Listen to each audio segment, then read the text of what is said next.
everybody. Welcome back to Outside the Cinema, your weekly source for cult movie discussions. We're your hosts, Bill and Chris, and we're both not ill this week. Yeah. 2 weeks in a row. Doing good. Yeah. Doing good. It's cold here, but much colder. Yeah, what do we got? Is it 22? It's 22. But the wind chill is like 3. Oh yeah, I'm not going to experience that today. Yes. I walked the dog multiple times already, so I have been able to experience it. But yeah, much colder than it normally would be in December here. Yeah, but we're supposed to get a big thaw coming up. It's going to be like 56 on Friday. Holy shit. Yeah, and then it's going to go back down to like single digits after the weekend. 32 the next day. But we got a good stretch of 42, 47, and 56. Yeah, so like high 30s is what it's supposed to be. That's in true. Massachusetts this time of year. So we talked about Friday's this briefly making up last week, but Friday's making up for today by doing over 35 on both days. We'll take once. it. We'll take it. But speaking of taking things, let's take these reviews to our listeners. We're down to the end of the year. We've been cramming as much 2025 stuff in this week on the show. 2 releases that you can watch on Shudder here in the United States. We are doing the.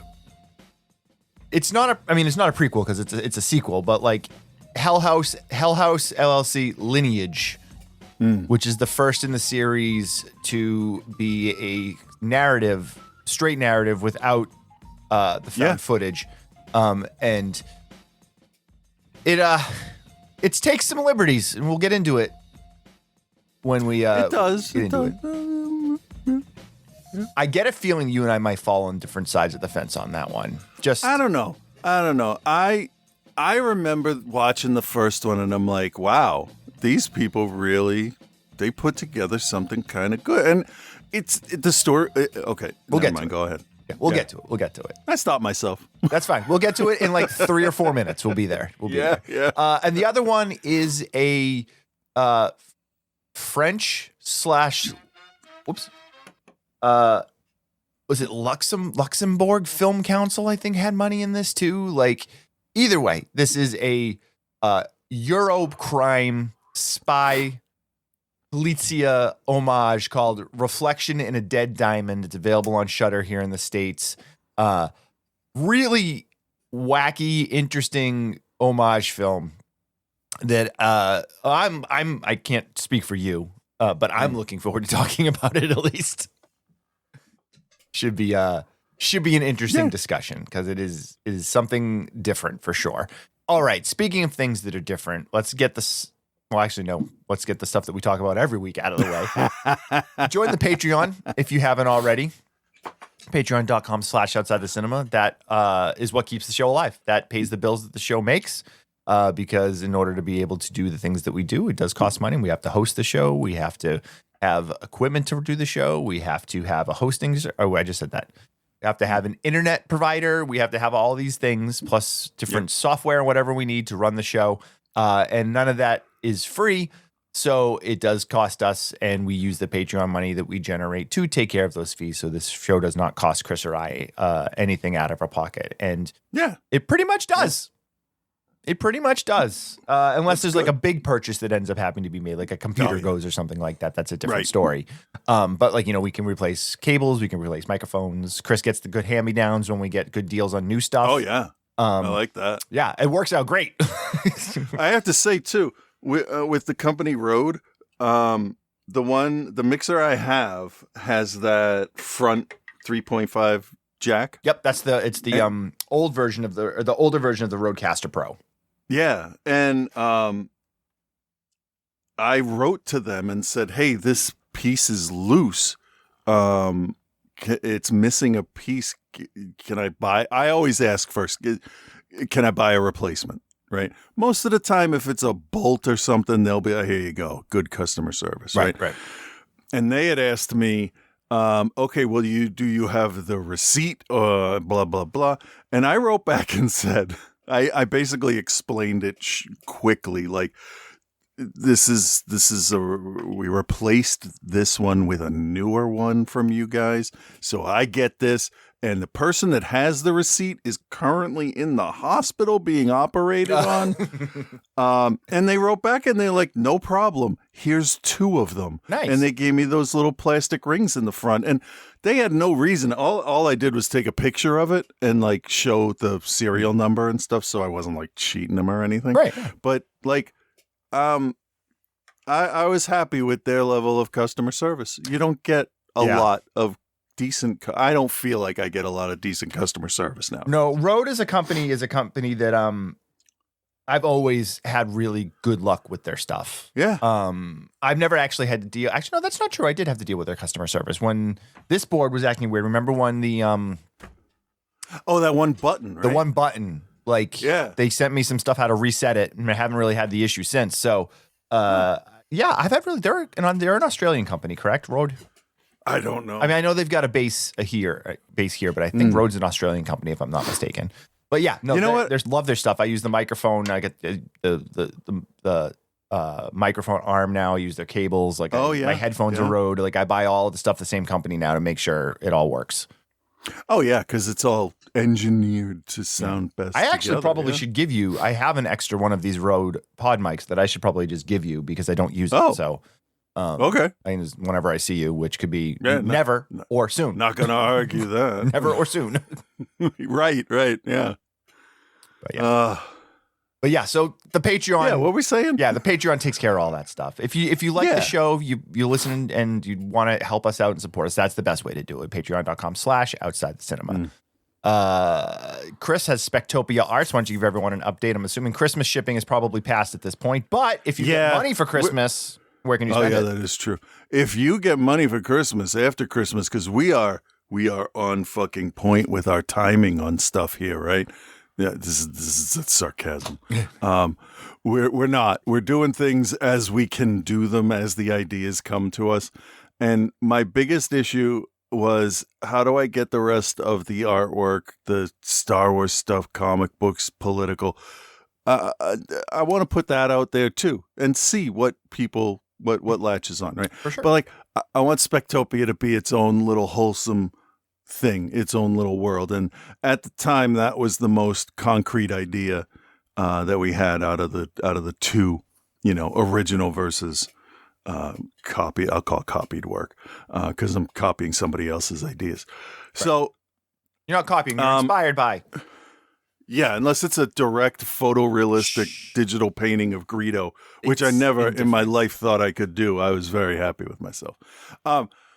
So taking inspiration from a load of different places in my life, I realized that where I saw or was exposed to all of this stuff was on TV.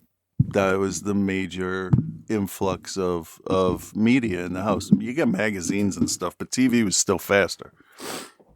Now it's not. So I thought, since all my stuff is generally stuff from when I was little, that the phrase, I saw it on channel 27, because 27 is the whole numbers thing with me. I do weird shit with numbers in my head. Well, channel 27 was the Spanish channel, wasn't it? Oh, I don't know. I looked it up, and there's a bunch of 27s, and you can reuse the number if you're far enough away. But what I do know is the channel is going to be called WCTB TV, my initials. Nice. And there is a WCTB radio station in Maine, but not with the dash TV. Okay. So with the dash TV, I'm trying to figure out something like messages from the void or transmissions from the void. TV would be the void, not television, right? Because it's a play on Idiot Box or Boob Tube or whatever. So we've got a bunch of stuff, and the great thing about making it a fake TV channel is there's sports, there's news, there's sci-fi, there's horror movies, Godzilla, whatever, like UHF style shit I want to do, I can do. And I can make up an entire fake TV station now. And Ellen's been working on that and moving the artwork over to another Etsy store called Channel 27. And nice. Because we're really on time with this shit, it'll be ready around the new year. Hey, that's fine. That's not far. That's not even far away. No, I just came up with the idea like 2 or 3 weeks ago, and then we just started pushing it and going. Logos through different time things. That the different logo stuff is sort of inspired by an episode of Parks and Rec where they go retro with all their name tags and logos and stuff. And I'm like, well, yeah, we could do. We just seen it in Anchorman how logos change over time and everything. So there can be a bunch of different shit going on with this.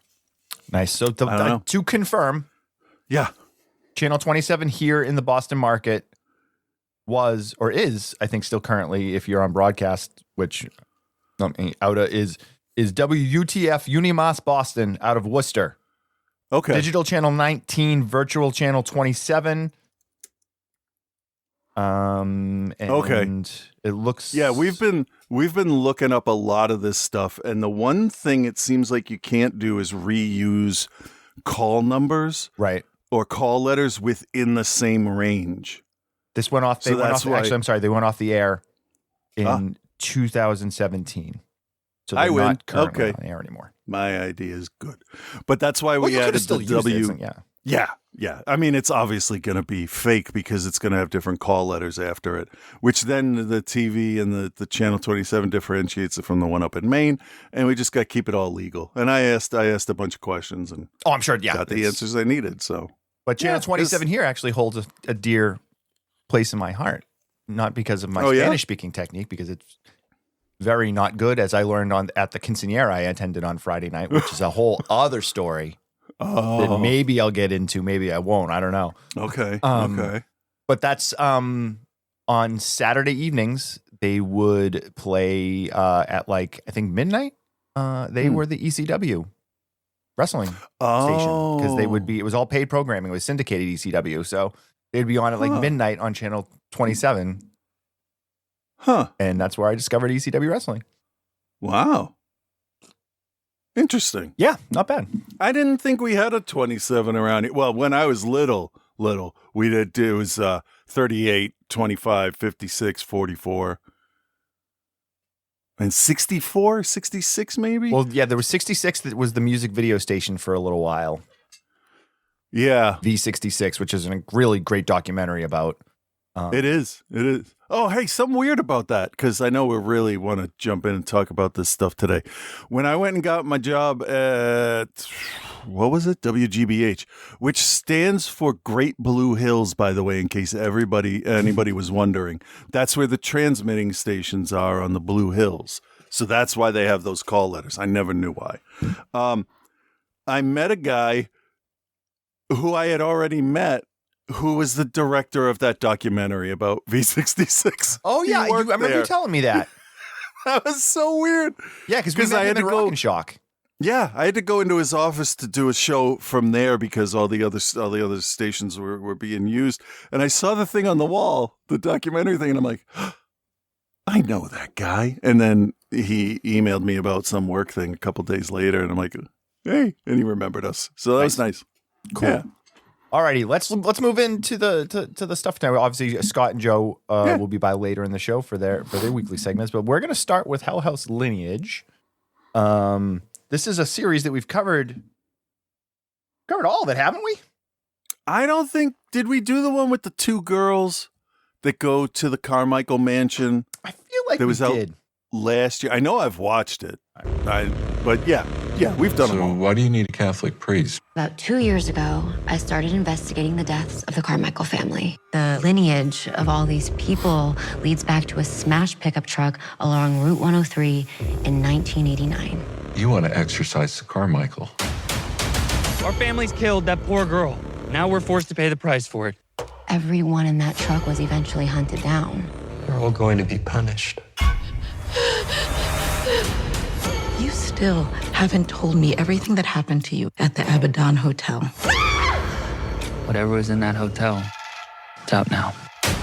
It's among us. What does this have to do with me? I'm not from here. That one mistake has bonded so many of us for years. It's a blood bond.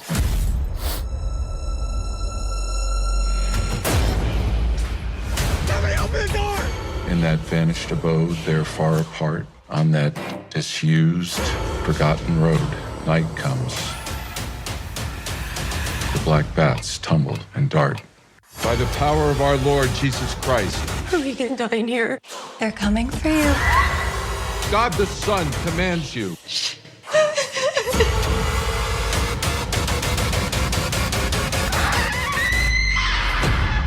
Pray to him, you'll never come back. All right. Hell House, LLC, Lineage. This is the fourth or fifth?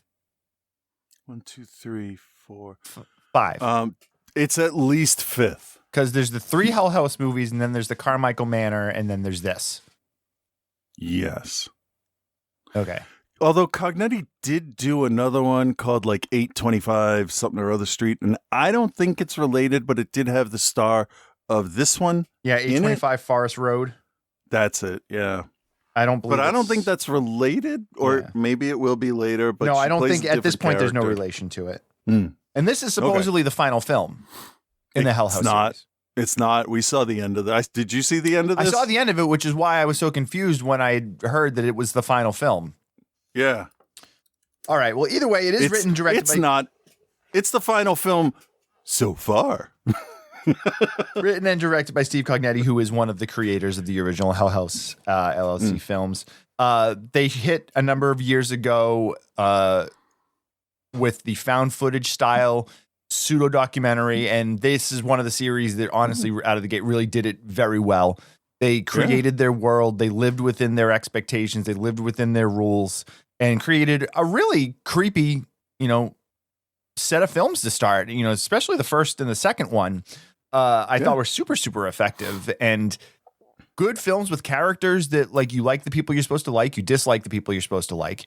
And it really worked for what it was. You're with me on that, 10 right? years ago. 10 years ago to this year. Yeah, it is. says Yeah. 2015. So 5 But movies. then it looks like 10 years. Yeah. Oh, okay. well, it didn't hit all of Shudder and everything till November 2016. No, but I feel we're in under 10 years they made 5 movies. Yeah, if you look at it going back, it was a movie every other year. Yeah. If you go back to the original, because I know Hell House was on festivals for a couple of years before it got picked up anywhere. But either way, so this is the 5th film in the series. It is taking place in the same area. It is all intertwined the way it is. It takes everything that you were learning in the original series and then also in the Carmichael Manor, which was the last film to come out, but that was also shot. That was pseudo documentary found footage. This film is not. This film is straight narrative shot. I mean, the other ones are narratives too, but this is this is a told narrative. Yeah. We're not watching through people's footage. Right. And I was looking at it as, there's still story to tell. They're just not filming what they're doing right now. And what this movie essentially is supposed to do is connect all of your storylines that we've had so far.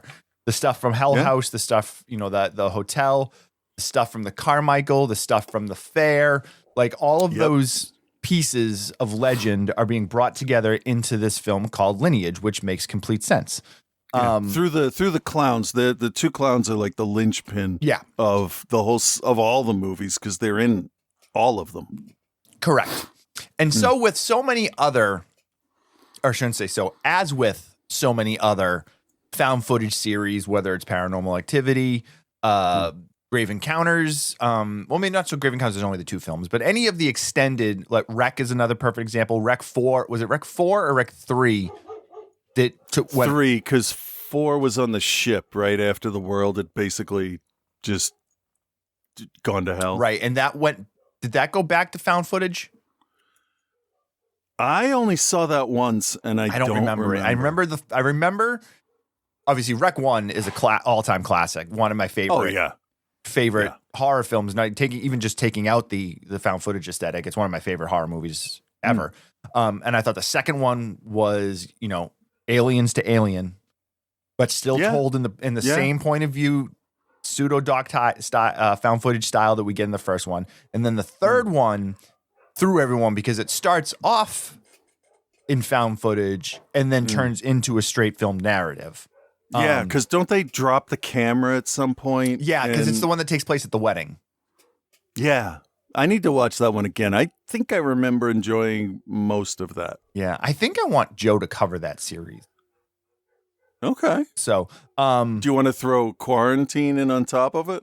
It probably was. There was a Quarantine too? Probably. I want to say there was like a Psycho direct to digital Quarantine too. But either way, yeah, there was. But either way, I think Rec is a good example because they built a foundation, they built a world, and then they went and did a straight narrative film based on the world that they did. Two, you know, some people liked it, some people didn't. I'm a firm believer that if your series is going to be a found footage series, you have to keep that. Like, even if you go to mockumentary and do it that way, going to a straight narrative shot film in the world that they've built. And I had that issue with it here too, despite the fact that I 100% get what you were saying about how there's more stories that need to be told. They're just not filming it. Like I get that, but I don't really like it. Okay.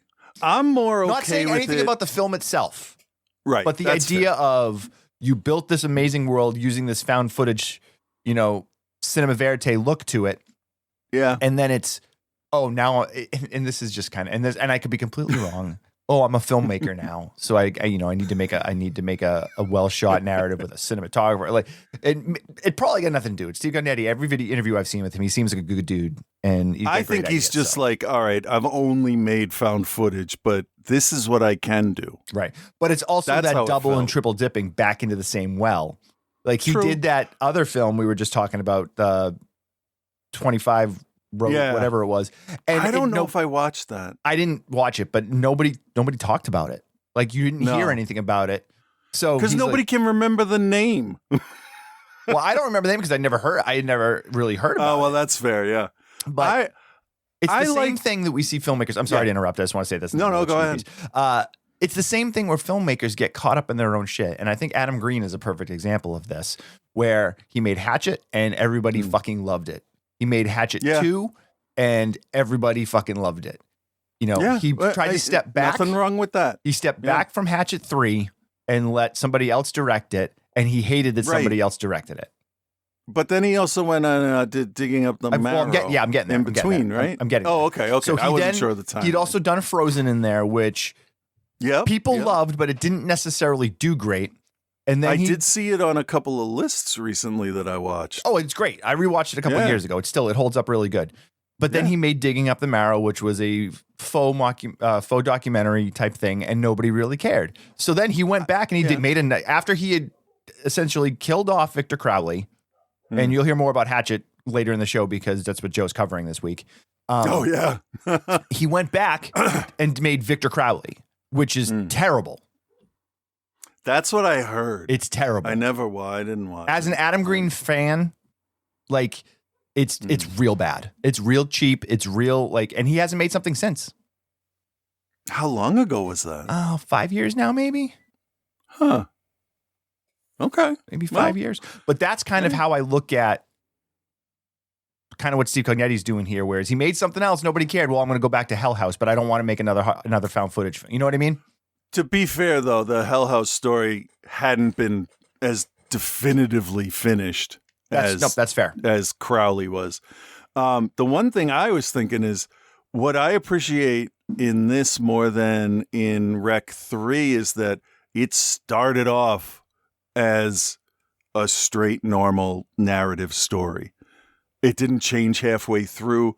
Yes, in the series of films it did, but not within the movie itself. So, okay, fine. Is it a good story? That's what it's all going to boil down to for me. Because, I don't know, my attention span is fantastic, and I am not known at all for jumping around from thing to thing, watching stuff of all different types. I was really worried if we were going to start covering older stuff again, because I've been recently watching a bunch of older stuff that we've covered before, Do you know how many times I've watched Death Row Game Show in the last 2 weeks? I would hope you would say 0, but I got a feeling it's multiple times. Well, because I'm drawing while it's on and stuff. So like four times. All right. I watched Frightmare. A bunch of stuff, just a bunch of stuff that before I was like, this is just dumb. This is stupid. And really what it is, it's just lighthearted with gore. Yeah. You know?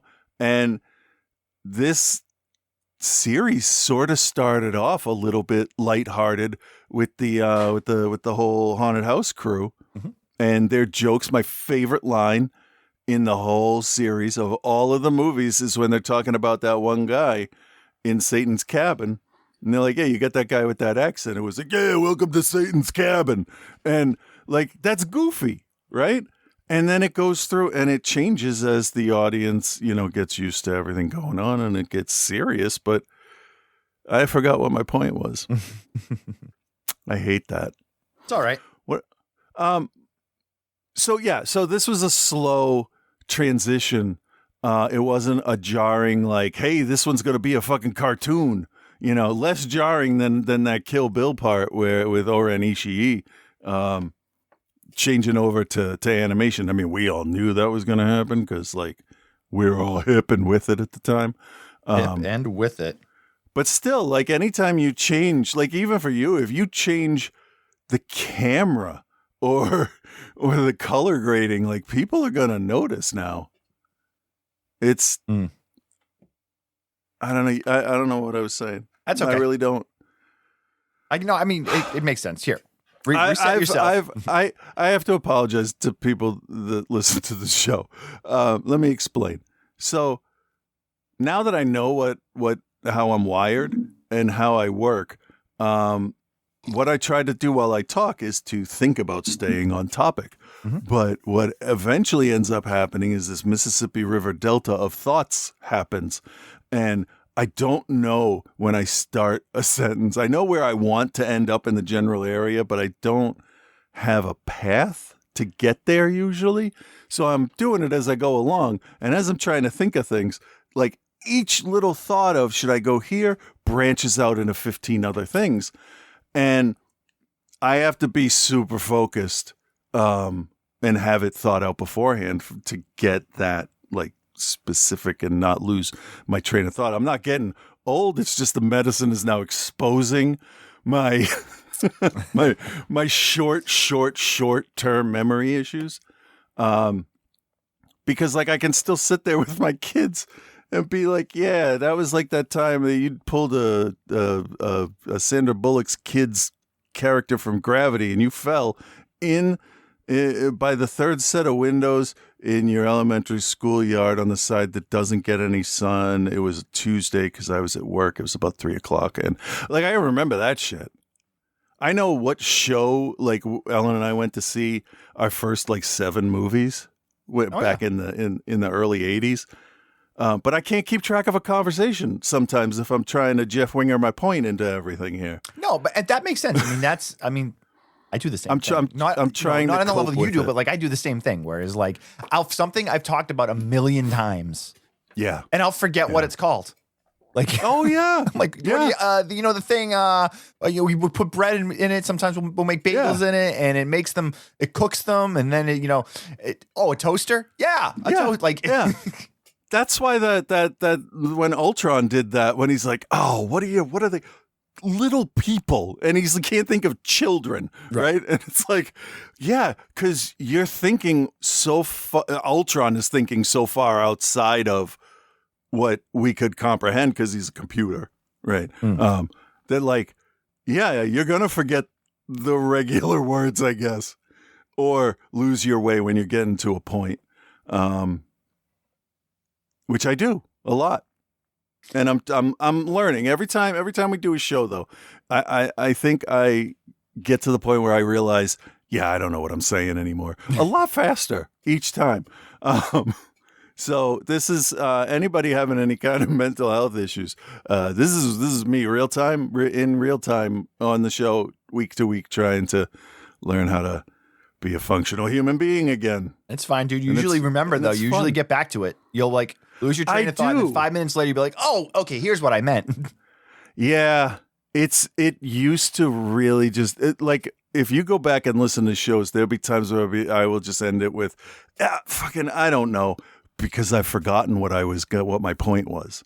Now, I think I'm a lot more comfortable saying, I don't know, it didn't write that piece to the disc, so I don't know what happened there. So yeah.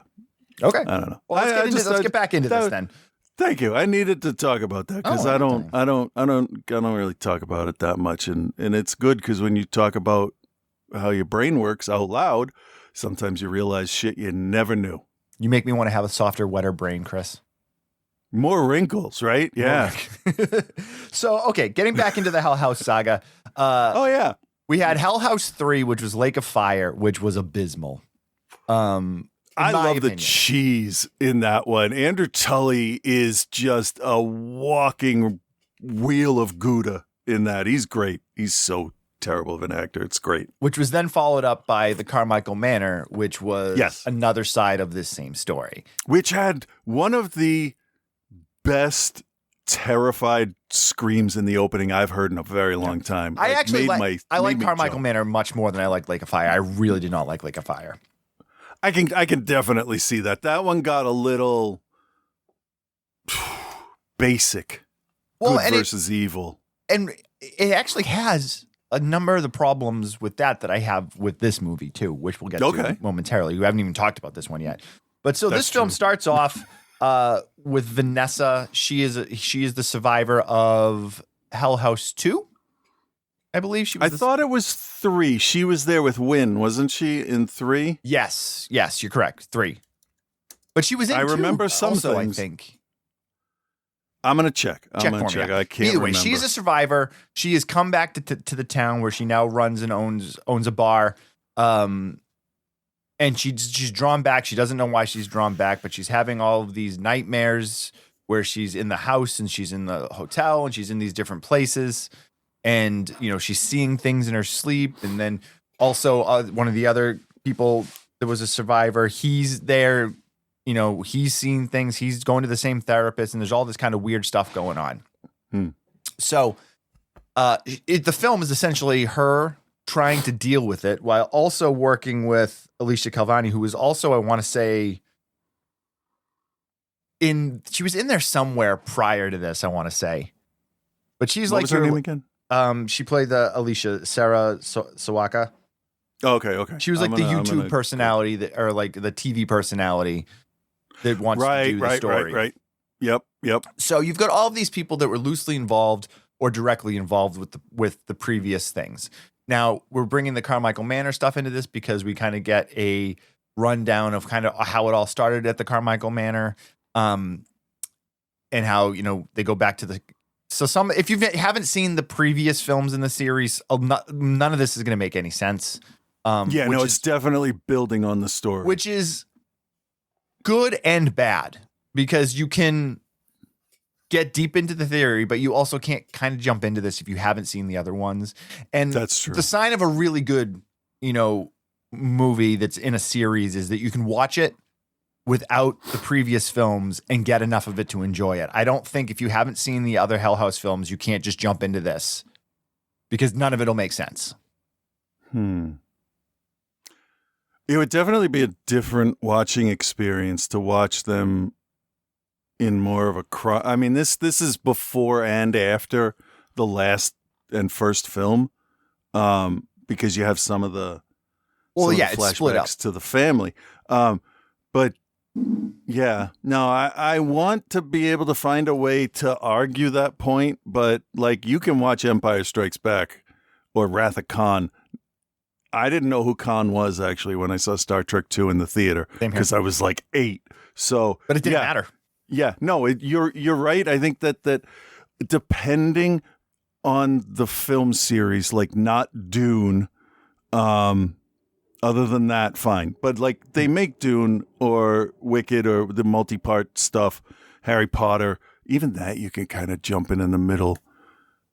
Yeah, there's very few where it's acceptable to have one straight storyline through the whole thing. Yeah, and if you're keeping that narrative, that's, I mean, because there's definitely series where like the narrative changes. Like you can watch the Carmichael Manor one and get most of what's going on in that one because it's a new story with some history from the other ones, but it's not, the other films aren't necessarily integral to the storytelling in Carmichael Manor. Yeah, yeah. Whereas here, the other ones, all of them are essential viewing for the most part. Yeah, because it feels like they want to tie up loose ends, which they clearly need another movie to do. Yeah, and I know I read interviews that they said that this was going to be the final film in the series. Now, the way this plays out really makes me question that, because what this film, and I know we've already talked about the movie for 20 minutes and haven't even really talked about the movie, but like... That's true. There's so many different little storylines that are kind of brought into this one, and different people with their own agendas doing their own things, trying to make certain things happen. Whereas like it's really like a jumbled mess in what's actually happening, what's actually important, who's important, where your final like idea comes from, and then you get what is potentially the most interesting reveal in the entire film at the very last shot of the movie, and then it just ends. Yeah, that's why it's not over. Right. I understand you saying that, but they came out and said that it was the final film. And we know that doesn't mean anything. If they stick to that, then I'll respect that, because that's a bold way to end a film series. It's a bold way to end the film, but it's also like you just fucked your whole story. Yeah. I got to watch the end again. I watched that. Well, and here's the thing. At the very end of it, if you see the scene at the very end and you see what is revealed and hear what is revealed at the very end, if you haven't seen the other films, you literally, it means nothing to you. Oh, yeah, that is fair. That's 100% fair, yeah. Like, you'd be like, what? Why is that important? I have a question. Yes. So, 3 of these are called Hellhouse, LLC. And they take place at the Abaddon Hotel. Yep. The next one is Carmichael, and it's called what is The that Carmichael one Manor? called? Yeah, Hellhouse Carmichael Manor, right? Yep. But then this one is Hellhouse LLC Lineage, and they don't go to the hotel once. They go to where it stood though. Oh, right, it's gone because it burned down at the end of 3. Yeah, I forgot about that part. So they do go to it. Okay, no, fair. And it's actually a pretty important part of the film. It is. But I have watched this now 4 different times, but I've also watched all of the Hell House movies in between the times I've watched these. So screw the timeline up for sure. It really has, and I got to stop doing that. So essentially, Vanessa is trying to figure out, Alicia gets a priest and tries to go to the Carmichael Manor to exorcise the demons or whatever. And then Vanessa, she's who's the TV personality. Right. And the Vanessa, who is, I guess, your default final girl, main person, has like her own thing going on, but like I don't even really know what she's like. She's struggling with everything all the way through. Yeah. And it just she has PTSD from dying.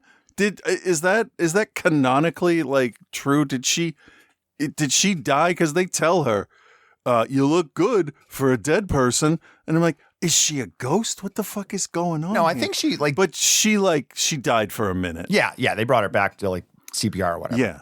And that's, I think, where it all plays in. She's got survivor's guilt. She's waiting for her turn. And then other people connected to it start dropping dead. And this woman, her name is escaping me. Elizabeth Vermilia. Yeah, she did a fantastic job of showing somebody literally standing on their last frayed nerve. Mm-hmm.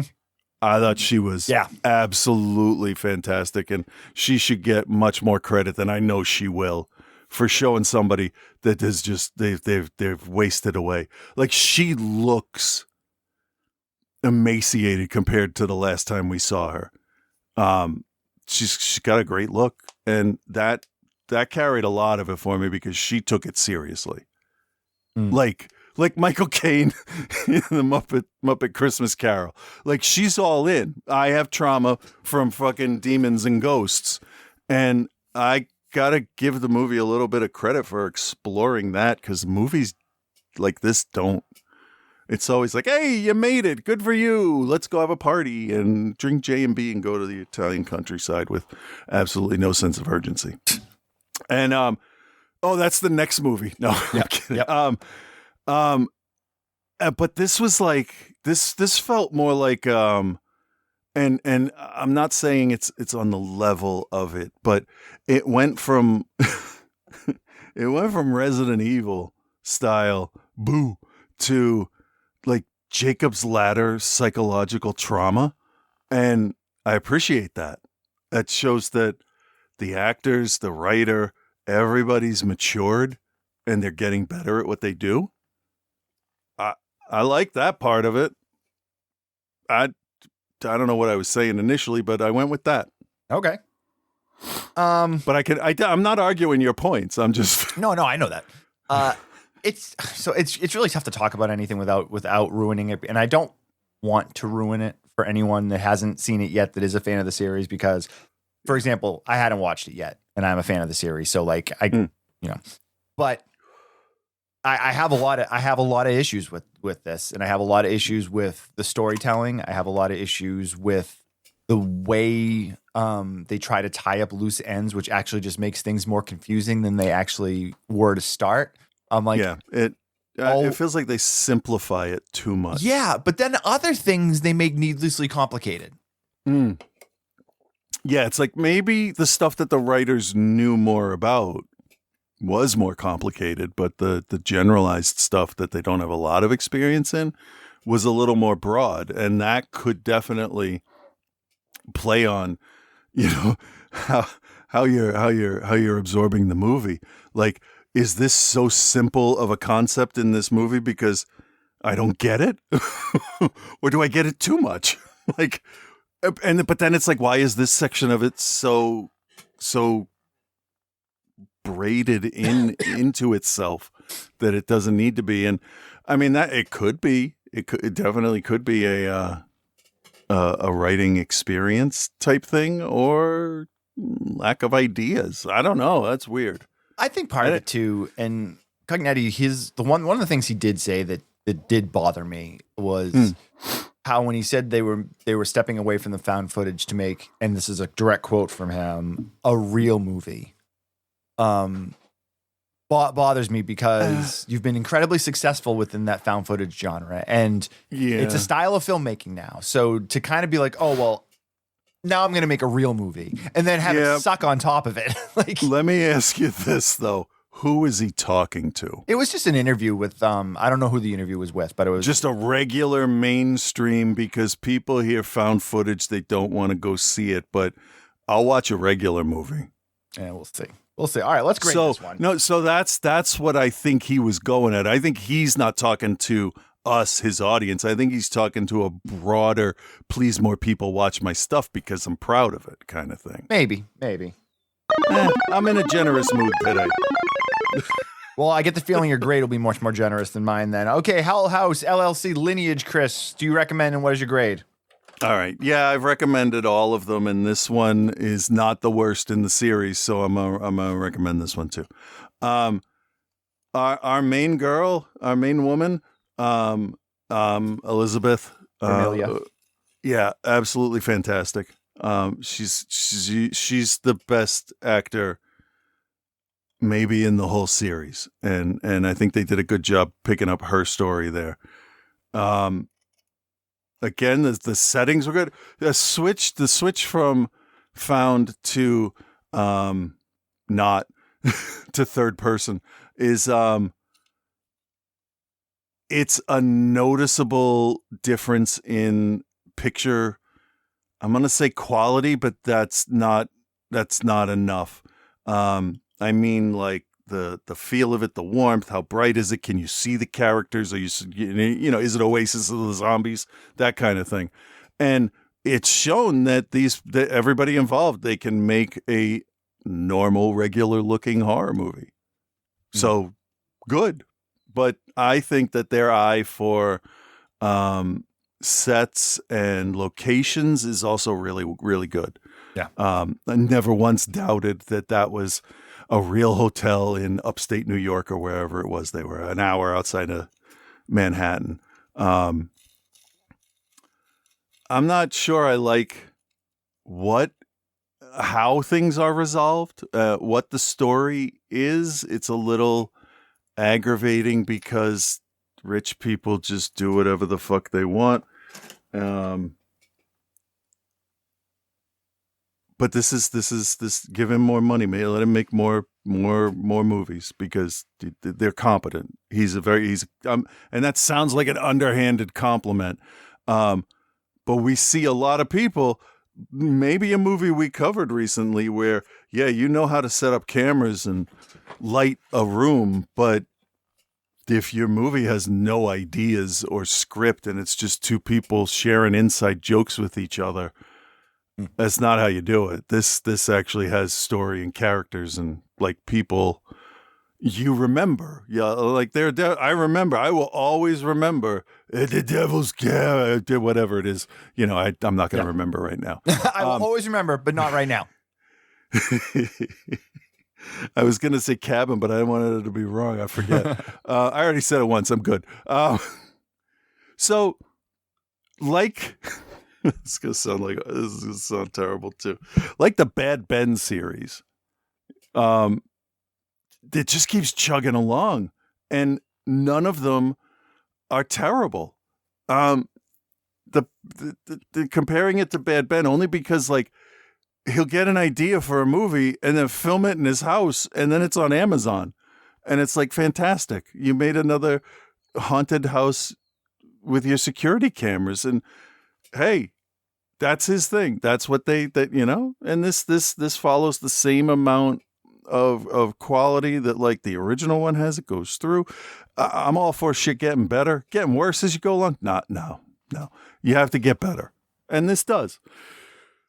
I'm not too sure about how everything all fits together because there's a lot of stuff all at the very last 20 minutes, and you need a flow chart like you did for Primer to make sure you got everything going on.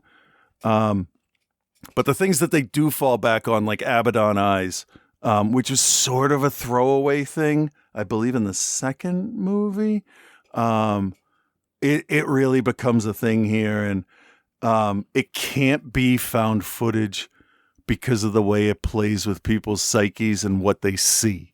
So at least it didn't jump out of the found footage to show, a hallucination. That's the word I'm looking for. I'm just trying to think of things that would have been worse, I guess. I don't know. I didn't have any problem with this. It's fine in the series. I'll give it a B-. Okay. Meh. I'm not recommending it. No, I'm not going to recommend it. If you've never seen the series, you're going to be completely lost. Okay. If you're a fan of the series, you're going to be really annoyed, I think. Because it just doesn't make sense to me who this movie was actually made for. Like, if you're making it for fans of the franchise and you're taking away what made the franchise great, which is the way they use found footage to tell the story, and then also making it super, super heavy on the lore that you're going to put into it, but then not explain it. Like, I don't know who you're aiming for with that. Like, I gather you're aiming for the more general horror movie fan, but the problem is your story is so deep and complex that only fans of the series are going to understand what you're trying to do. And a lot of those, myself included, were turned off by the fact that you completely changed your storytelling technique. So I can't recommend it. I think the lead actress was great. I agree with you there. It's shot competently. It doesn't look great. There's nothing special about the way it looks, but there's nothing wrong with the way it looks. No, there was nothing that made me go, oh shit, go back to found footage. So and there was also nothing that was like, oh my God, that was a great shot. Right? You know what I mean? So like, it's almost just kind of like if you were going to make this jump and change your filmmaking technique, and then you make a very standard flat looking narrative. I'm like, I would have just been like, you know what, if I'm going to make this, a real film instead of found footage, I would have gone fucking ape shit with it. Like, do all the crazy and like the hallucination shots are all just like somebody standing at the end of a corridor. Yeah. Somebody standing in the background. Blood on the sheets. And the other thing that bothered me was how quickly things ramped up when they get into the house to do the exorcism. It's like immediate. There's no like That's true. there's no lead into it. They walk in the door and it's essentially like a ghost standing on the other side of the door being like, you should leave. Hey guys, what's up? Hey guys, Welcome I know to my what you're trying to house. do. I'd recommend you leave now. Yeah. Boogity boo. Yeah. Like Yep. so I believe it or not, I've lightened a little bit since watching it because I've kind of thought about it a little bit. But after the end of it, I was pissed. Like I was pissed. I'm like, first, like that's how you're going to end the series. Like that's where you're going to go with this. You're going to give us what potentially might be the most interesting part of it, and then just stop. Yeah, no, they're not done. They're You obviously say not that, done. but they came out and said that they were done. Carrie Fisher said, "Yeah, no, I'm never playing Princess Leia again," and then she lost. No, a I know. whole lot And of like, how weight. many times did they say it was the final Friday the 13th movie or the final? Yeah, and isn't I know, and I get that. Like but Megadeth still touring on their final tour? they're actually currently on their final tour. Yeah, right. They're opening for up for 15 years. They're opening up for Iron Maiden on their. This is their final tour. Anyway, but getting back, Wait, hold on. The band that's retiring is opening for another band? correct. Cool. Yeah, I mean, Dave Mustaine thing. Cool that Iron Maiden's hanging around is what I mean. Dude, they still fucking sell the Garden out. I know. what's going on. Anyway, getting Yeah. back to the movies. Oh, yeah. What the hell was I saying? Yeah, I just You saying you didn't like it? yeah, and I just don't like when filmmakers think they're super witty, and I feel like that's what this kind of ends with. Like he's like, oh, and this is how I'm going to end it, and everyone's going to be pissed at me. And okay, but like you put so much effort in the last 10 years into building this world, and then to just kind of like take all of your stories and rather than give you everyone conclusions, you create more questions or you conclude them in ways that doesn't make sense. And that bothered me. And again, obviously, it's as you know, as him being the writer and director, he can do whatever the hell he wants. Like that's, you know, his film, his baby, whatever, however, you know. But like now, if they do make another one, I'm less inclined to even want to watch it because of the way. Well, this is the conclusion of our series. Yeah, I never believed that. No, I never believe it too. But to come out and say it, and then in 2 years, if they make another one, I would rather see some sort of a reboot. Like I would rather like reboot the whole thing. Oh, And start shit. fresh. Just build another hotel. Yeah, I mean, there's a lot Right of in the ways same you can go with it. spot. That's how you do it. Yeah. I could go for that. But okay, so I don't recommend it. I'm gonna grade it. I'm gonna grade it a straight D. Okay. Not what I wanted. Is it the worst in the series? I mean, Lake of Fire was abysmal. I don't That know. feels more amateurish than this one. Which, being the third film in the tseries, you would think it would be like trying to step forward. It was like 2 steps back. So I think the first one is still the best. The second one is the second best. Then Carmichael Manor. Then this. Then Lake of Fire. So this not being the worst in the series. But I mean, Lake of Fire is like a D-. This is for me. This is a D. I just don't know who it's made for. I don't know who it's made for. Lake of Fire is like an Adam West Batman compared to this one that we watched, which would be like a Michael Keaton. Right. I don't know. Just weird thought comparison. There you go. Is what it is. All right, let's move on to 2025's Reflection in a Dead Diamond. Everything is changing.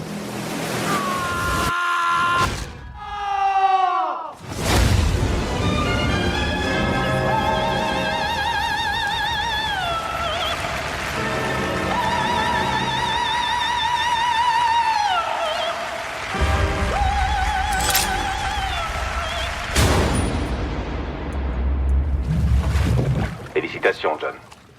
Mission accomplie. Vous pouvez rentrer à la base, mon cher. Affirmatif.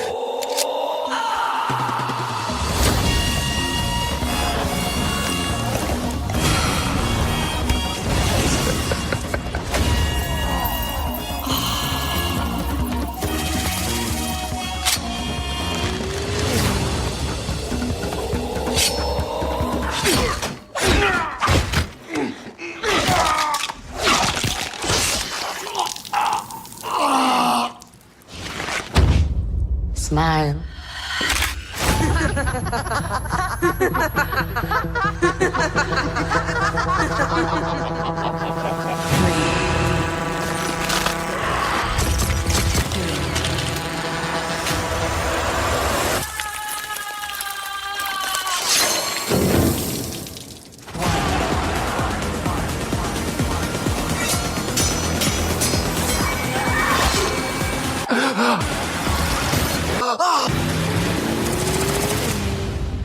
Et je savais ce que je finirais par trouver au bout de ce long chemin de destruction.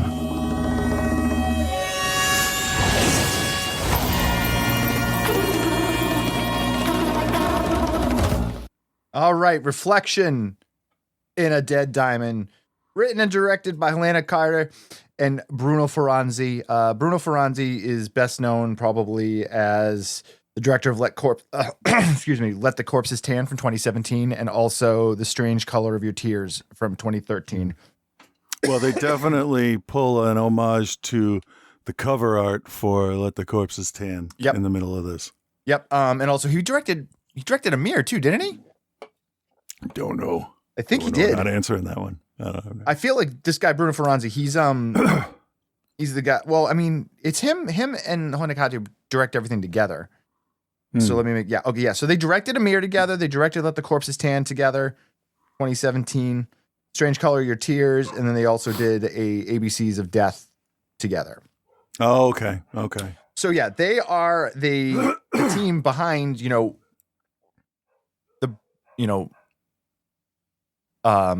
Euro, Giallo, Polizia, like Euro film homage. Yeah. And so this one, they got Fabio Testi, as the older gentleman, and he's obviously been in a million things over the years. Legendary OTC guy. He did like Heroin Busters and what was the other big one? He was in Barbarella. Oh yeah. Wait, was he Duran? He might have been. Or am I thinking of somebody else? I don't know. He was also in What Have You Done to Solange? Yeah. Legendary Italian actor. That one was good. Yes, that's still one of my favorites. So he plays John, who is a retired spy, and he is now, I keep coughing. Excuse me. He's a retired spy who is now kind of living out of a hotel on the coast, and he sees this woman in the room next to him that he sees her sunbathing, and it looks like this is the type of thing that he sees her every day, and he kind of like creepily not stalks her, but kind of oogles her a little bit. Like he watches her getting in and out of the ocean. And he's pervy. He's pervy. He's a pervy old man, but he's not doing anything pervy. Like he's just kind of creeping and watching. He's just leering. That's all. Yeah, leering. I mean, to be fair though, her nipple piercing with the diamonds did catch his attention. As it would most people, I'm assuming. Yeah, I imagine. Yeah. So what we then get is his history being retold. Yeah. He used to be a spy who would work on these different thefts, and he would work on protecting certain people, and he basically retells the story of this big heist that he had where he had a partner that he was involved with who got killed, and then trying to figure out who killed the partner. And then also you get all of these different villains that are different killers and vigilantes, or however you want to look at them. Each of them have an homage to another. So the main killer was the hell was did they call her? Something like a reptile. Was a snake. Something. She had a name, but she's dressed essentially as the main guy from Danger Diabolic. With the leather. Satanique, is that the character's name? Might be, yeah. But the leather mask with it's not even a little bit different. No, it's exactly the same. And then also there's a number of scenes where the killer is seen wearing a helmet with the leather suit, which is an homage to never heard of it. Strip Nude for Your Killer, which we could watch again if you want. I probably will. Yeah. That one's got the same feel as the Hellhouse 3. Just goofy. Anyway, we just compared Strip Nude for Your Killer and Hellhouse 3. Anyway, so the story is told through his eyes. Now, it is told in a very abstract, arty, colorful, bombastic way that honestly doesn't make a lot of sense. And so at first I was bothered by that, but then I realized we're being retold this story from the mind of a former spy who's in his 80s. Yeah. And so you're seeing it how he remembers it, and he remembers it bright and flashy and like over the top and cartoony. How he wants to remember it. Huh? That's how he wants to remember it. Or he's 80 something years old and that's how he remembers it. Either way, we're both true. right. Yeah. Yeah, that's true. That's true. Once I kind of got that in my head, that was like, oh, I'm like, we're just seeing how he recalls it and how he wants it presented. So yeah, anything fucking goes. Yeah. And anything goes happens because That's there's true. points where you get confused, whereas he's telling the story back and it comes across like they're making a movie, which then ties into something that somebody else said earlier about one of the other villains and how they do their crimes in their business. And you're like, oh, well, that can tie into this. And then we keep getting pulled back into current real life times. And then there's little things happen here and then something will happen and he'll remember and he'll go back into the thing. And it is crazy the way it's told and the way it's presented. It's really like you think back to those crazier giallos and those Euro films. Something like Lizard in a Woman's Skin. That's exactly the one I was thinking. Yeah, of. which is very much like told in this weird, arty, over the top way. This lives in that world. It's that Warhol psychedelic Liechtenstein kind of thing going on. Yes, exactly. I can remember that, but not the point I'm trying to make 5 minutes ago. So whatever. But in 10 minutes, you'll remember the point. You'll remember that. I will. Point. So, so this film gets very, very like hallucinating type feel to it. It really goes hard to make you confused and uncomfortable. And that's a purposeful decision, which is, we talked about overcomplicating stories in Hellhouse Lineage. This one kind of does the opposite, where they do their best to make everything as confusing as possible, but it's part of the storytelling process because you need to question everything because of your unreliable narrator you have. Yeah. Yeah. And it has this. Well, go ahead. No, you go. No, after you. This lives in the same realm in my head as stuff like Beyond the Black Rainbow and the Neon Demon and maybe Mandy if you pushed me. Where this is you're looking at this movie, you're not watching it. Mostly. I wouldn't even say looking. I'd say you're experiencing it. Yeah. I had some, but I about halfway through, I'm like, okay, I think I finally have a pretty solid handle on what's going on here. They wanted to make a movie with Satanique, but they couldn't, so they're doing this. It's Serpentique is the character they use. Serpentique, yeah, real close. Yeah, like it's not even like Tarantino has more discretion than these people did, and that's saying a lot. This overall, this movie feels like every one of them mashed together by a hyperactive kid with a set of highlighters. Okay. I'm not saying that's a bad thing or a good thing. I'm just saying that this feels like the filmmakers handing you something and saying, this is all my favorite stuff. Yes. And at first I was pissed about that because I'm like, what, come on, tell me a fucking story. I don't want to see this guy sit and look at it. But come on, let's. And then I'm like, oh, okay, I get it. This is like that Burt Reynolds movie where he went to the film festival. I get it. All right, it's sad. And then I was just aggravated because it didn't even homage. It just straight up ripped off all the stuff that came before it. I felt. You're not wrong. At least make the costume, the leather costume and hood different. Don't give it the widow's peak, maybe.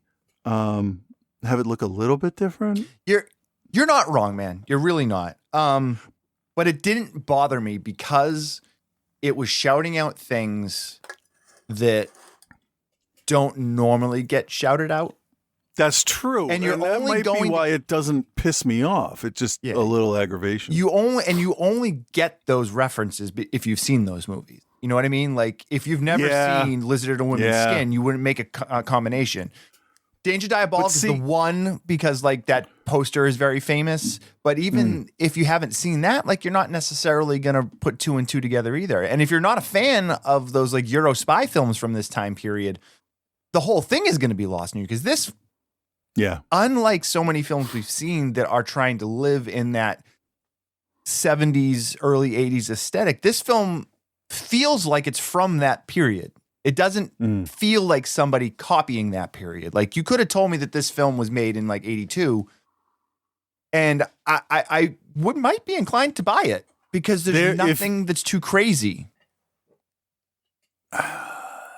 No, you could pull off a lot of what they were doing with 60s graphics back then. It's a lot of like green screening in this and like just like the Technicolor cuts where like, you know, half the screen is red, half the screen is blue and they just overlay the shot over it. The moving black and white lines were pretty nice. Although it did feel like a very high concept, well shot film. And then pickup shots were done when they had a couple of seconds. Which is exactly how those movies were made in the 70s. I know. And it aggravates me because like I want them to pick one, but they're doing this straight up everything relates back to I can point to this happening and that's why we did this. Yeah. And that's great, but they've made a big mistake. One big mistake if we're talking about Italian movies. Okay, which was? They had multiple music tracks that sounded different from each other. Oh, yeah. But they were all reused tracks from other films. I know, but like they should have picked one and just done that. But what would have been really good is you remix that 4 measures, right? Mm-hmm. And you just remix it in a minor key or faster to sound like an action thing, and it's just the same track over and over again.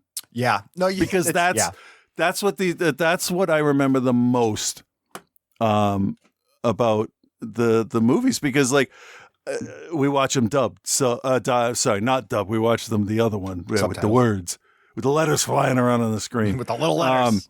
Yeah. So like, I don't want to read when I go to the movies. Right. So we hear tone of voice, which is very informative while we're reading it. But the music is just uninhibited, just coming right in. Like we hear that, and that informs the scene.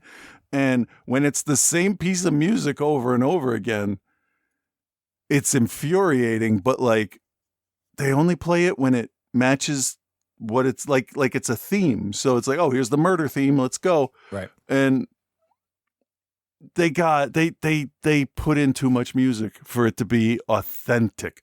But as a nod to it, when I heard what was the most famous track they reused? I think it was a Goblin track. Yeah, it was wasn't it? It was from Suspiria, wasn't it? Yeah. I heard that and I'm like, that sounds an awful lot like. No, wait, that is. Oh, right. I remember what they're doing again. Okay, but they were new mix, like they mixed them differently. They sounded good. Yeah, I give them that, and it worked for the scenes. Like the music would pulse in the places. That's the other problem is that the music worked. A lot of times it doesn't in regular, like from the 60s Italian movies. It's like, hey, I wrote this riff and it's all I'm writing for you. Right. Bye. But that's the difference is these people knew what they were doing. They're actual fans of this. And they, I remember when we watched Amir a few years ago, like I was like, oh, I'm like, this is the truest like attempt to make a new Neo Giallo. And it worked. And they, they've worked on a number of things since then. That the other one that had the girl on the cover with the blood tears or whatever it was. I can't think what it's called. But like that one like didn't hit, but like I appreciated what they were doing. Oh, what was it? The Color of Your Tears. Color of Your Tears, that's what it was. And in this, like tackling, the Strange Color of Your Body's Tears. Strange Color of Your Body's Tears, yeah. Yeah. Now everybody that knows the title that we didn't, they can all relax because we got it. Everyone chill out, man. But they, they know what they're doing and tackling the spy thriller with this new old aesthetic of combining your crazy Italian thrillers, you're taking your giallos, not so much, a little bit of Polizia. There's not really there's no police really in this because everything's like underground spies and stuff. But like they take that whole genre and they kind of pull them all together, and somehow it works really well. Like it just works. And I think it's because they know the cinema, like, and they know that number one, we got to make this short. This has got to be like 90 minutes or less, because I think it only ran 88 minutes or something like that. Yeah, and I paused it to go do something, and I thought we were almost done, and I hadn't hit the halfway point yet.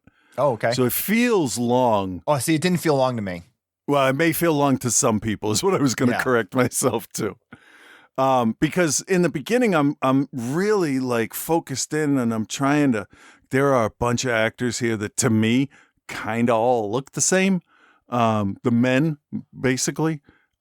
So the beginning of this is me trying to differentiate between it, and then when they all started wearing masks of each other, I just gave up. I'm like, but that's all. Show me whatever you're going to show. The way me. the story goes, like that's a big part of it with the people with the lifelike masks, and it's a whole thing. And I'm not complaining about it. It just made me identifying a character impossible. Yeah, and there's this fucking incredible scene where Serpentica goes into a bar to kill some thugs, and I can say she. It's obviously because it's obviously a woman. They don't hide that. No, they don't. She goes in, and we see her getting ready, and she pulls the leather gloves down, and you get and they do a really good job with the sound too. Of like every time she moves, having like the squeak of the leather. Yeah. So like you can you know that she's there, and like you can see like it all works great. And she does this thing where she changes out the high heel on one of her boots, and puts like a knife on it. Yeah. And then starts carving up dudes with sidekicks with the knife on the bottom of the boot. That was good. That did feel very of the period. Yeah. And that whole scene is great. And you get a reveal in that too with the masks that you haven't gotten to that before. And I love that you have John, who's now got the obsession with her and wanting to see her face and wanting to see who she really is, but then never really knowing if what he's seeing is real, because there's also a point too where we go back and forth a lot between present day John and 1970s John. We go back and forth a lot, but then there's a point where we go back in time and we spend an extended amount of time back in time without going back to the older version of him. And when we do go back to the older version of him, it's actually quite jarring, because you don't realize that you've been spending the time, the last half hour of the film, and because he's getting lost in his memories too. And I really believe that every single thing in this movie is super fucking deliberate. Like everything is deliberate. It has to be. This isn't a slap together thing. No. It's definitely not. But yeah, that scene where she's fighting everyone in the bar is fucking great. And then there's a scene where the two of them, and then it's just all right. I don't want to say anymore. I don't want to give anything else away, because this was just released on Shutter last week. So that's right. That's right. All right, Chris, Reflection in a Dead Diamond. Do you recommend it? What is your grade? Surprisingly, I will. I did not like this when I watched it. For obvious reasons, I'm me. This shouldn't have been a surprise, but about halfway through, I was watching really like, I think it was the stabbing that imitated the Let the Corpses Tan, the blue, very light blue with the sun behind them. And I'm like, okay, this is like Black Dynamite. It's not a parody, but Black Dynamite is also a parody, but not a parody. It's an homage at the same time. Right. It's definitely like a big warm hug to everybody that made those movies. And that's when I realized that I looked up who made the movie, and I'm like, but it doesn't matter if you've done stuff back then. Everybody runs the risk of losing their edge. Mm-hmm. We've seen it with all kinds of writers and directors, right? So the beginning of this was it felt like a regular real one where we got a diamond heist. We got a girl with a diamond on her boob. We got this guy doing nothing that can't pay for a goddamn thing. And I'm like, okay, that feels like very generic, normal stuff. And as it went on, I finally just understood they're the same person before the reveal, because you know who's the same person. It's not a secret. And I did kind of end up appreciating it by about the halfway mark, after I had unpaused it to or resumed to continue watching. A lot of the time in the beginning, I thought that, not that it was pretentious, but that it was arrogant because so much was taken. Yeah. Not inspired by, just straight up taken. But as it went on, more of it kind of clicked into place, and I'm like, okay, this is somebody explaining all this whole wide from giallo to polizia, the whole genre. They're explaining it in 86 minutes, pretty much. They're giving you a greatest hits, and that's not a bad thing, because a newer movie can get people in and get them interested in what inspired it. And that, I mean, I've watched, what do we got? 17 years of this show. So I've watched a lot of them now. Most of them, I would say, at this point. Yeah. So I definitely got more than I wanted, but I didn't like the main character. You're not supposed to like him. I know, but like, even with Red Skull, like, you can be like, oh, he's got a warped sense of humor. Like, there's nothing about this guy that there was even like, oh yeah, there's a common ground between us. There's nothing. I just didn't like him. So that made it difficult. And getting over the straight up rip off costume was something else I really had to force myself through. Because, I mean, call it the same thing if you're going to use the exact same outfit. Yeah. Right? Yeah, I know. I get what you're saying.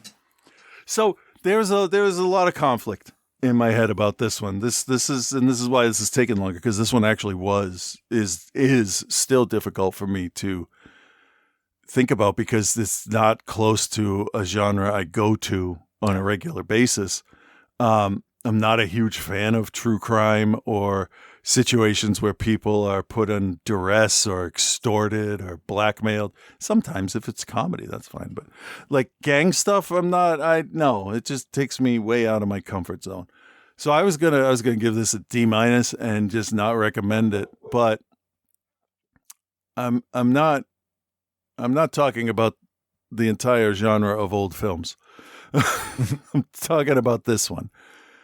And this one does exactly what the filmmakers wanted it to do. They wanted to say, this is what we love. Check it out. We hope you do too, because we'd like to do more like this. That's how it felt to me. Yeah. After the initial, how fucking pretentious is this bullshit? And I got that from the trailer. Yep. But I'm better about going into stuff thinking, okay, now let me see what they're really trying to show me. Not what do I want to see? What do I hope it is? Because that's not what I'm getting. I'm getting what they give to me. And that's how you got to go into movies. Just a little note there, right? Got to go into them expecting what they're going to give you, not what you want. And what they gave me was, I can see they love it. And I can't fault them for that. I'm not a fan of the story, but it looks beautiful. The actors are great. But I don't give a shit about this guy and his dumb fuck-ups. Or whatever. So it's very difficult for me to grade it, because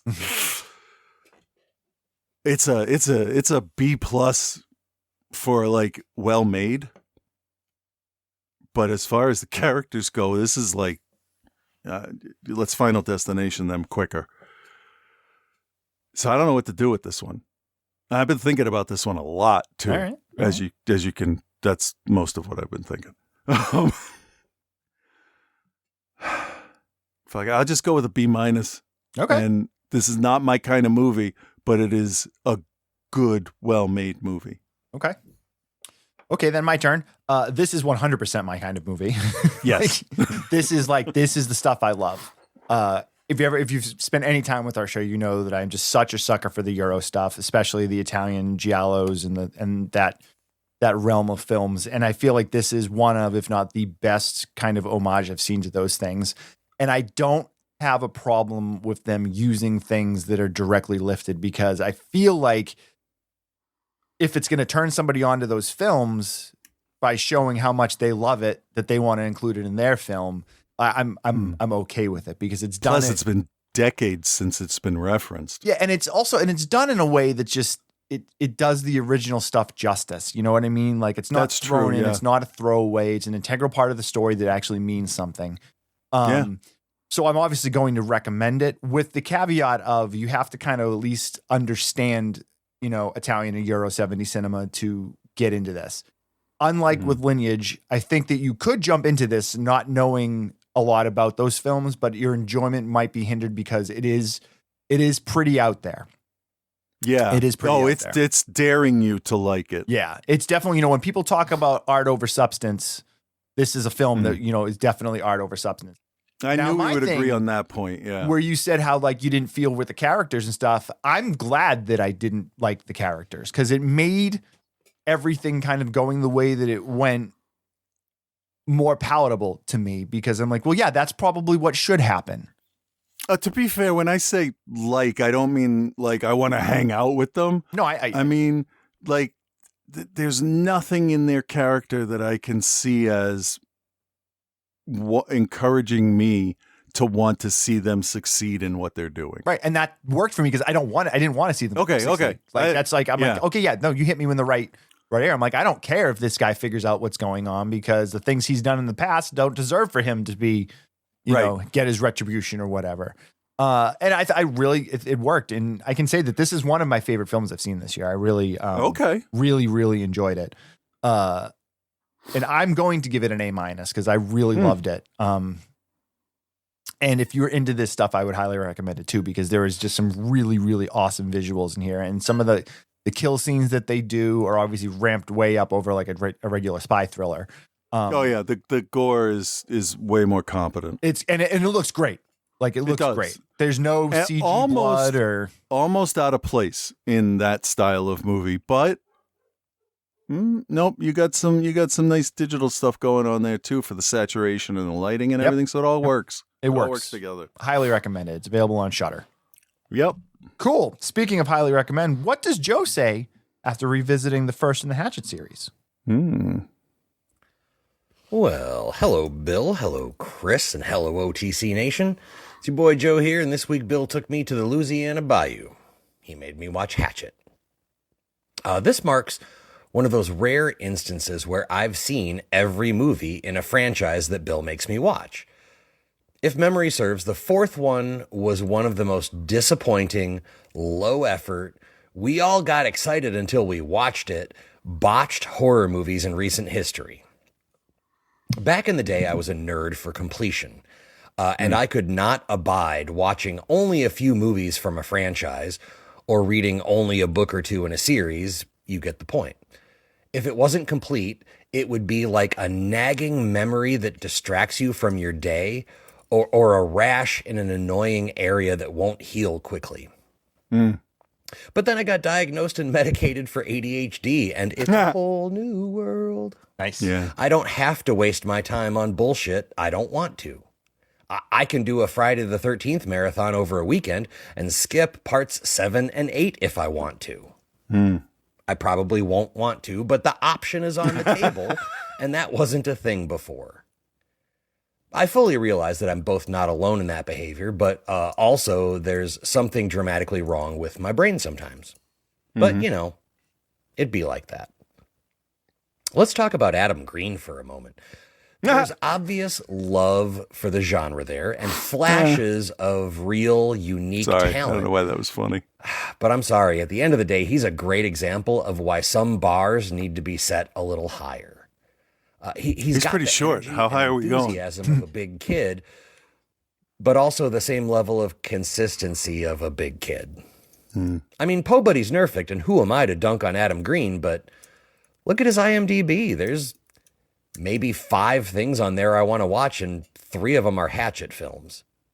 Homie needs to get together with Joe Lynch, another guy who I hate to see his wasted talent, but here we are, and fucking focus. Yeah. I like both you guys. Do better, please. Swing by the crib. I'll give you a couple of my Adderall. We'll figure it out, boys. When Hatchet I'll take some. came out, it was heralded as a return to classic American horror storytelling. And I remember that. There's Quark. And while I've seen this movie a few times, and they're not wrong, it does kind of encompass both the best and the worst of that label. For instance, and I had forgotten this, it's 47 minutes into the film before Victor Crowley shows up. 47 minutes of Joel Moore and Dion Richmond, both good actors, doing their best, but being barely passable as two college bros. Moore is supposed to be like the lovable loser, but he just comes off as a whiny geek incel, and Richmond as his friend who is he's just one-dimensional party dude reluctantly tagging along on a late-night swamp tour. They're in New Orleans for Mardi Gras, and nothing shows off the lack of budget more than the opening scene. Or I'm sorry, I should say the post-credit scene. The opening scene is a nice little cameo with Robert Englund, and they get killed, but you don't see Victor Crowley. First, it looks like it's 10 a.m. This is the post-credits when we're supposed to be partying for Mardi Gras. Looks like it's 10 a.m. It's bright as hell, and you can see actual people going about their day in the background. It's like they shot it in October on a Tuesday, and Pierre Boudreau, the accountant, is just trying to get to the office, but he has to walk like half a block around the way because there's 50 extras throwing beads around. You ever seen Mardi Gras? It's like nuts to butts people like it's fucking Times Square on New Year's Eve. I get a panic attack just looking at it. This looks like they had 30 minutes to shoot on a quiet street corner before being shooed away by a local bodega owner. Go on now, get off of the street now. Mardi Gras don't happen for another 6 months. Get. That's my Cajun guy. Not bad. Not bad. That said, Joel Moore, I think could play a great Shaggy if Matthew Lillard ever hangs up the green shirt and bell bottoms. He's like 6'5", maybe 160 pounds. He looks high even if he's not. And he's so gangly that if you saw him at the edge of the woods at dusk where you can't really see that great, you would think you found a new cryptid. Yep. Like there's a whole host of character actors on the tour, on the swamp tour with our main dudes, including Richard Riley, playing a part that seems like who he really is. Just like sweet suburban dad guy. Joel Murray, the least of the Murray brothers, and Mercedes McNabb, who doesn't seem like she saved that money from playing Harmony on Buffy. Otherwise, she probably wouldn't be here. Some girl is acting as a placeholder for Danielle Harris until the DVD sales prompted a sequel, and she's just okay. She tried. She's not bad. She's just not Danielle Harris. I used to think I was being a pervy old man with my thoughts on Danielle Harris, but I found out a while back that she's only 6 months younger than me. My wife is like 2 years younger than me, so, you know. So while still pervy, it's not inappropriate pervy. Okay. Did I make you wait too long in this review to talk about Kane Hodder as Victor Crowley? No. Yeah? I can wait. Well, so did this movie. I make a lot of fun. And while this movie is far from perfect, it is absolutely a loving tribute to horror from the 70s and the 80s, and it features both the good, the bad, and the ugly of those movies. Trying to make us care about a gaggle of psycho fodder side characters so we feel something when they die? Check. That shit went on easily 15 minutes too long. Laughing when those characters meet grisly deaths? Check. Especially the Richard Riley's wife. I mentioned her a few reviews back. Like you've heard of like the Colombian necktie or the Glasgow smile. Like she gets like the Louisiana yawn because Victor Crowley just like grabs her jaws and pries her head apart, and it's great. Another girl gets a belt sander to the face. That's awesome. Kane Hodder, big old check. That dude made this movie, and he had literally 0 lines of dialogue apart from grunts and howls as Victor Crowley, but this would be half the movie it was without him. Okay, him and one other guy made this movie. John Carl Buechler did the gore and creature effects, and there was such a sense of glee that he took from it, and it shows. It just comes through, even on this, my maybe fourth or fifth time watching it. I'll give them one thing. The ending, chef kiss. It's a play on the OG Friday the 13th ending, but they made it their own. They made it unique, and they did just the right level of open-ended, where if this was the only one they did, yeah, it's great, but they certainly left it open for a sequel, which every good horror movie should do, especially slashers. I'll give them one more thing, but, I'll do that in the thing. Here's the thing. The good. I think they struck a nice balance between homage and just a little bit of satire. It's got comedy, but it's still primarily a true horror film. The kills are over the top, but not so far as to stray into the, oh, look at us, aren't we cute, making a self-aware horror film, or we made a bad movie on purpose. Sick of those fucking movies. The bad. I feel like when they hit those moments in every slasher, when everybody's freaking out, nobody's taken charge yet, they're all just kind of yelling at each other. I kind of feel like Adam Green just said, hey, gang, just improv some dialogue. And like none of these people are the groundlings. None of them are improv actors. It's bad. Brennan Lee Mulligan is nowhere in sight, kids, so just do your best. It really stands out as an irritant in an otherwise very fun movie. Hatchet's going to get a B. If I remember right, parts 2 and 3 get a little wacky, but kind of in a good way. Plus Danielle Harris and Zach Galligan. I'll be back with Hatchet 2 next week, just in time for Christmas. Until then, be good, everyone. All right. Thanks, Joe. That's about what I thought. Yeah. So there you have it. Okay. Moving on to Scott. Yeah. He's got opinions this week, apparently. Strong opinions. So let's see. Okay.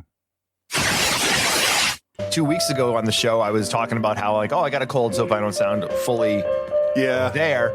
And it just it got better and then got way worse. I could feel the change in my body. Yeah. And I'm like, oh shit, this is gonna suck. Scott reached out to, obviously, Scott was actually sick last week too. Oh. So he was glad that he didn't have to record a new segment because he was like, I don't know how I would do it. Oh, so you both had knowingly recorded the show while you were sick, and then after I listened to it right afterwards, I got sick. Just weird how that shit happens. Yeah. Yeah. Thanks for that. All right. Yeah. Couldn't be anything else. What? Makes total sense. Holy shit. Yeah. With Reverend Scott. I'm not a fan of country music in general. Nope.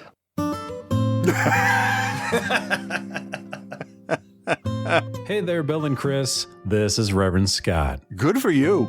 And it is now December, a time for magic. In fact, my little daughter just woke up the other day to see the elf on the shelf waiting for her in the kitchen, having a marshmallow bath in a cup. Huh. Imagine that. At that age, magic is mysterious and fun, something you believe wholeheartedly. As for myself, I recently watched Now You See Me, Now You Don't. So I will never believe in magic ever again. Do you believe in magic? Not anymore. No. Now You See Me, Now You Don't is the third in this trilogy of terror, directed by Ruben Fleischer, a man, by the look of this film, you wouldn't know had directed both Zombieland films previously. Starring Jesse Eisenberg, who you wouldn't know used to care about acting. Also, we have an uninterested Dave Franco and the ghost of Woody Harrelson. Isla Fisher has returned, completely devoid of her past Quirk Chungus personality. Lizzie Kaplan, who I'm told was in one of these movies before, shows up again, I guess. And Morgan Freeman is contractually obligated to be here too. This time we're introduced to 3 new up-and-coming Robin Hood thief magicians, such as Justice Smith, who has really shown some great comedic chops in the past, like his work on Detective Pikachu movie and Dungeons & Dragons. So is he funny in this? Not really, no. Okay. Dominic Sessa from The Holdovers, a wonderful film with great acting. In this, he plays Bosco Leroy, a name so ridiculous the other characters even make fun of it. His talent is wasted, of course. Ariana Greenblatt is here to round out the trio of new quote-unquote magicians. If you don't remember her, she was the young Gamora from the perfectly balanced as all things should be scene in Infinity War. You remember that? Okay. I do, yeah. Between being Tiny Tina in the atrocious Borderlands film to Fear Street Prom Queen, and now this unwanted sequel, Infinity War is still the height of her career so far. So there's your cast of characters. So it's wide enough of a group of people where you can look at that and go, hey, you shouldn't be mad at all of them. And yet, there is another. We can't forget about the antagonist, Rosamund Pike. That's right, the wife from Gone Girl, an absolute force to be reckoned with, especially if you're Neil Patrick Harris. Well, between the terrible script and her comical South African accent, it's hard to tell what kind of performance she was trying for here. But what we're led to believe is Rosamund is Veronica Vanderberg, heiress to the Vanderberg Corporation. And besides having a successful Formula One car, they mine diamonds. Probably not blood diamonds, that'd be illegal. And they own the largest diamond ever found, the fabled Heart Diamond, which is buried in like a 70-story deep bunker in the desert or some shit. Literally like in the middle of the desert. They say like 60 to 80 miles from like the nearest town or something like that. Yeah, it might as well just be a desert island. Yeah, it's in the middle of nowhere. Point is, no one could ever get to it. More on that later. After a secret concert/magic act by the Four Horsemen results in you finding out the reason they're acting kinda odd, including a rubbery-faced Woody Harrelson that has too many teeth. Why the fuck that fucker have so many teeth? Can't wait to hear that come back.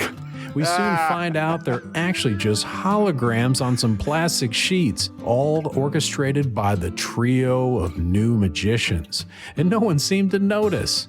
We found out our trio of wannabe young horsemen have fleeced a crypto billionaire crook out of his fortune and gave it back to all the people in the crowd.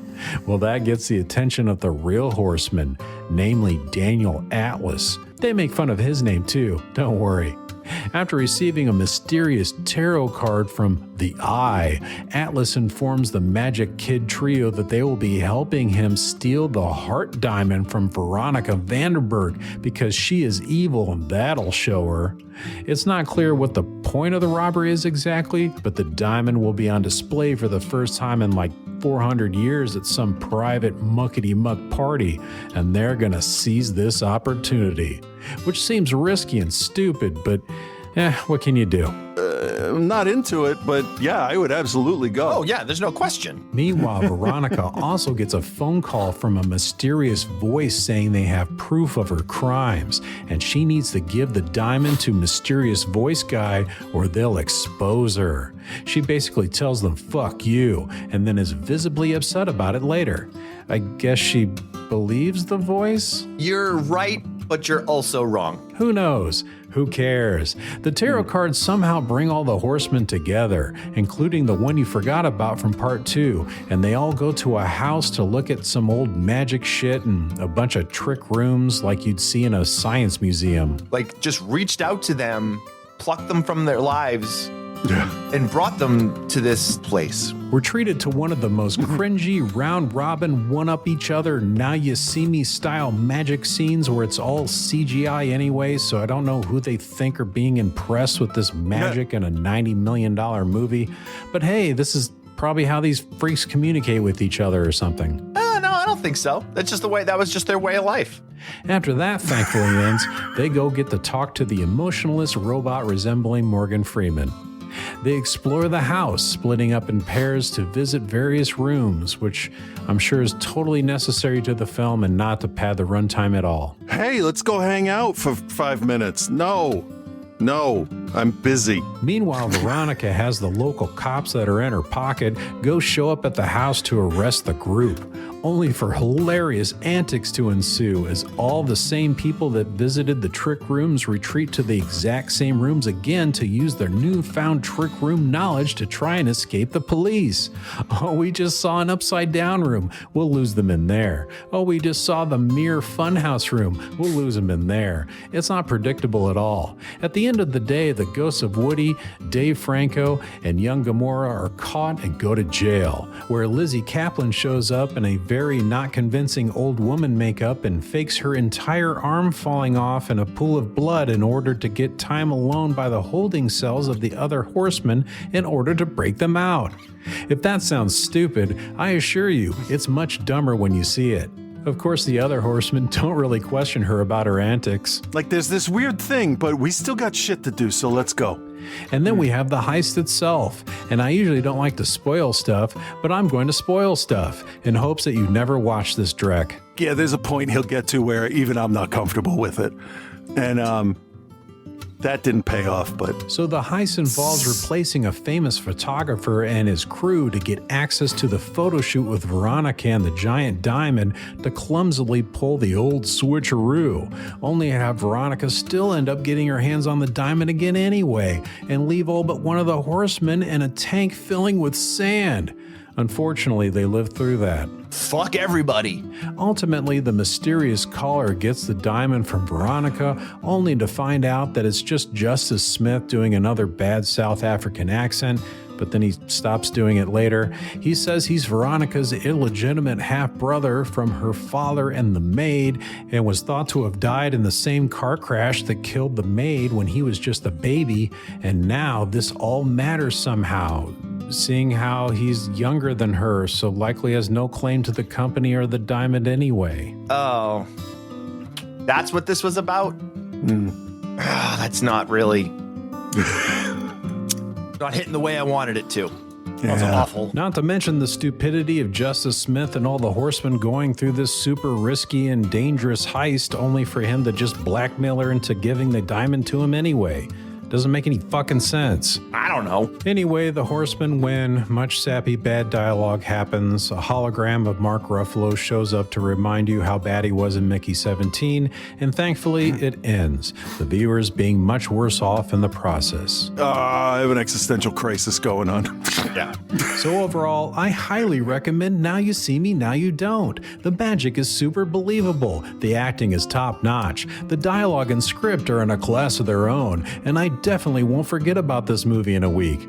I give it a D-. Wow, that was a lot. I really wanted to get to talk about how great Zootopia 2 was and how it was better than the first one probably, but now I'm out of time. I was going to say that Opus sounded pretty cool last week and I give it a B- and your review gets a B, and how Freaky Tales sounded like it was a solid B movie with a B+ review, and based on your review alone, I might go watch that one, so it better be actually good. God damn it, I hope we're right. But I just don't have time for all that either. So I think we'll just end it here. So until the next big budget blockbuster massive magic disappointment, peace and love, guys. It sounded terrible. He just made that up, right? That's Outside not a real the movie. cinema. He was just Join the making Patreon. that up as he went along. Become one of us. Yeah, we're a cult. Yeah. I've never seen any of those Now You See Me movies, and I'm not planning on it, so. Yeah. All right, join the Patreon, patreon.com/outside the cinema. Go to spectopiaarts.com.